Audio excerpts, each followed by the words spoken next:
বেগমগঞ্জে গ্রাম পুলিশের ভালো কাজের স্বীকৃতি, 3 জন পেলেন পুরস্কার।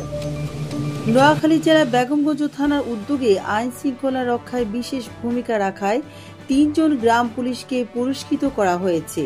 পুলিশের পাশাপাশি মাঠ পর্যায়ে নিরলসভাবে কাজ করার গ্রাম পুলিশদের উৎসাহ দিতে এই স্বীকৃতি প্রদান করা হয়।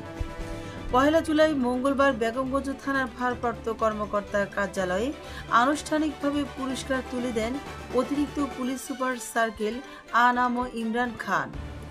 এই আয়োজনে প্রথম পুরস্কার পেলেন আলিয়াপুর ইউনিয়নের গ্রাম পুলিশ মোহাম্মদ ওমর ফারুক। দ্বিতীয় পুরস্কার পেয়েছেন দুর্গাপুর ইউনিয়নের দফাদার মোহাম্মদ জয়নাল আবদিন এবং তৃতীয় পুরস্কার পেয়েছেন মিরাজপুর ইউনিয়নের দফাদার মোহাম্মদ মুস্তফা। অনুষ্ঠানে উপস্থিত ছিলেন বেগমগঞ্জ থানার ভারপ্রাপ্ত কর্মকর্তা ওসি সহ অন্যান্য পুলিশ কর্মকর্তা ও সদস্যরা। পুলিশের পক্ষ থেকে এমন স্বীকৃতি পেয়ে গ্রাম পুলিশ সদস্যরা উচ্ছ্বাসিত।